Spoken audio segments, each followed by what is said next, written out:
Hello everyone. Okay, we're going to see in Pandas the equivalent of what you will do in SQL with Groupby and Having.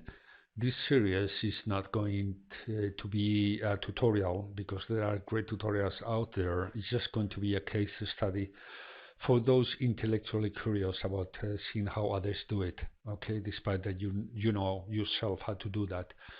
All right, so let's import what we need.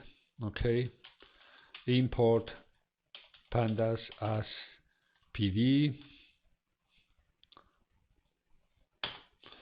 from matplotlib import pyplot as plt df equal to pd read csv cordis 3 csv low memory equal to false df head 5 although like 4 and all right, so we have, as you can see, well, blank space there. We need to see what that is. df shape 120,000 rows, quite a lot. df columns. All right, so these are the ones missing. So what we want to know here is how many projects, because this is kind of a repository of the European Union for the projects that have been financed. Okay, so you may want to draw conclusions from there, you know, like try to correlate the number of people living in a country with the number of research projects, so that can give you an idea of how intellectual a country is. All right, so that could be quite interesting.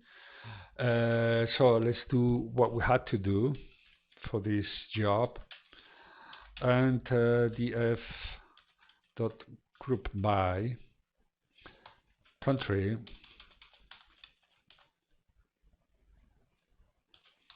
count them please. Show me just what I want.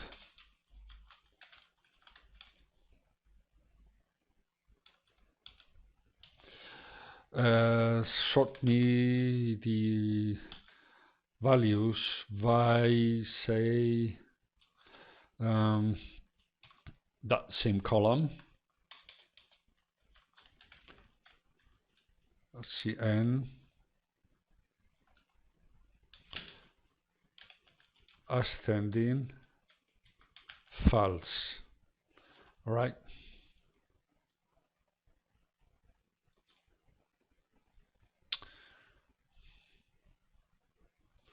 All right.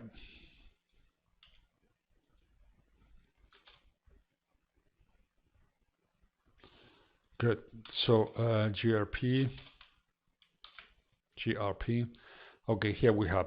Okay, so Germany first, UK second, Spain third, blah blah blah blah. What do you get from here? Okay, this is, like I said, the accumulated sum of projects that each country has gotten. Okay, so we see that Spain is number 3, despite not being the third most populated country in Europe. But the quite interesting thing is country like Denmark, that has nearly 3,000 projects financed, while it doesn't even have 6 million inhabitants. So to my belief now, I mean, you know, at first sight, it seems that Denmark is having the highest number of projects by number of people living in the country. All right, so as you can see, we have countries from all over the world. Well, we don't want that many. We want to fix or set a threshold. Okay, so that threshold, let's say for 200. Okay, we want to have the number of which countries have gotten at least 200 projects. Okay, so we are going to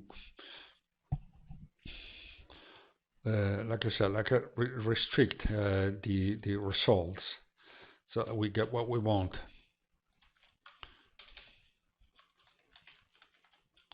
And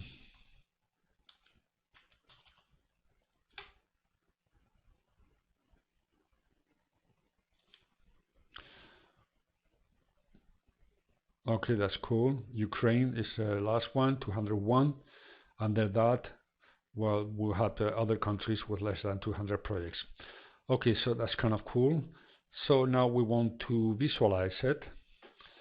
Let's say we Grafica. Grafica is gonna be there. What have I done? Okay. Entonces, that's Spanish. Grafica. Let me say plot sheet size equal 10, 15. I mean 5.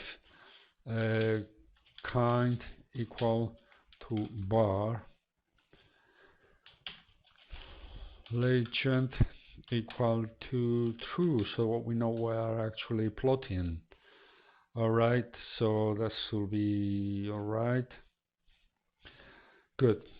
There we have. Okay, so like I said, this is scientific because we want to know how many people are living in each country, so we can correlate. Okay, once we have that, we should divide that by the number of population, and then we will have the ratio per inhabitant. Okay, the intellectual ratio per inhabitant. By the way, this is the English version of the same tutorial that I've been doing in Spanish, because it doesn't take me that much, it's just 15 minutes or even less. Oh, under 7 minutes, can't believe it. Okay, so that's it. And thank you very much for your attention.